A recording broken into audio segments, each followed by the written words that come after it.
ప్రతిపక్షం అనేది లేదు. నేను చెప్పాను, మాకంటే ఒక సీట్ వచ్చినా మీరు ప్రతిపక్షంలో కూర్చున్నారు కానీ నేను సంతోషంగా ఉంటానంటే పాపం లేదు. మీ ప్రజలు మీకు ఇవ్వలేదు అవకాశం. లేదు, మాకు దామాషా పద్ధతి ప్రకారం పర్సంటేజ్ ప్రకారమే మాకు ఓట్లు మాకు ప్రతిపక్షం కావాలంటే they should go to Germany అధ్యక్ష. అక్కడ ప్రాసెస్ ఉంది, అక్కడ ఫెసిలిటీ ఉంది, అక్కడ సౌలభ్యం ఉంది. మీరందరూ తలా కాంట్రిబ్యూషన్ చేసుకుని సభ్యులందరూ వాళ్ళకి కూర్చొని ఫ్లైట్ టికెట్లేసి పంపిస్తాం అధ్యక్ష. అంటే ఇక్కడ మనకున్న, అంటే మనం సరదాగా మాట్లాడుకున్న మనకున్న బాధ్యత మనమే మన గౌరవ ముఖ్యమంత్రి గారు చెప్పారు అధ్యక్ష, మనమే ప్రతిపక్షంగా కూడా ప్రవర్తించాలని. అంటే నిర్మాణాత్మక ప్రతిపక్షంగా యాజ్ ఎ కాన్షియస్ కీపర్గా.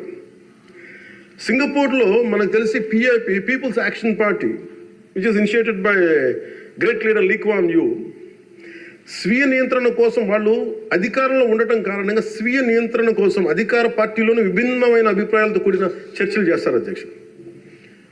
భారతదేశ స్వాతంత్రం వచ్చాక పార్లమెంటు మొట్టమొదటి సమావేశ సందర్భం ప్రస్తుత సభకి ప్రజలు ఇచ్చిన తీర్పును ప్రతిబింబిస్తుంది. అప్పుడు ఇతర పార్టీ నుండి గెలిచిన అంబేద్కర్ గారిని న్యాయశాఖ మంత్రిగా నియమించారు. ప్రతిపక్ష జనసంఘ చెందిన శ్యాంప్రసాద్ ముఖర్జీ నెహ్రూ గారు మంత్రివర్గంలో చేర్చుకున్నారు. వారు బాబు రాజేంద్ర ప్రసాద్ గారిపై అనేక నిర్ణయాలపై విభేదించేవాళ్ళు. ఎమర్జెన్సీ తర్వాత వచ్చిన ప్రభుత్వంలో కాంగ్రెసేతర పక్షాలు వాజ్పేయి గారు కానీ మొరార్జీ దేశాయ్ గారు కానీ చరణ్ సింగ్ గారు విభిన్నమైన పక్షాలు భాగస్వామ్యమైనవి. నేటి ఆంధ్రప్రదేశ్ పరిస్థితి స్వాతంత్రం సిద్ధించిన తర్వాత లేక ఎమర్జెన్సీ తర్వాత దేశ పరిస్థితిని గుర్తు చేస్తున్న అధ్యక్ష. రెండో ప్రపంచ యుద్ధంలో కూడా బ్రిటన్కి జాతీయ ఐక్యత అవసరమైనందున లేబర్ పార్టీ నాయకుడు అట్లీ చర్చిల్ సంకీర్ణ మంత్రివర్గంలో మంత్రి అయ్యారు. మా పార్టీ, మా కూటమి పాత తరం విలువలతో కూడిన రాజకీయం చేస్తాం అధ్యక్ష. అందుకు ఈ ఇబ్బందులను మేము నిలబడతాం.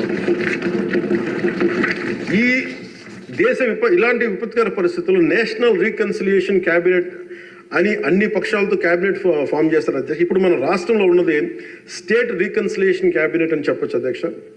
ప్రతిపక్షంగా ఉండాల్సిన వాళ్ళు ముఖం చాటేస్తున్న ఈ సందర్భంలో అధికార పక్షం ప్రతిపక్షం కూడా మేమే అధ్యక్ష.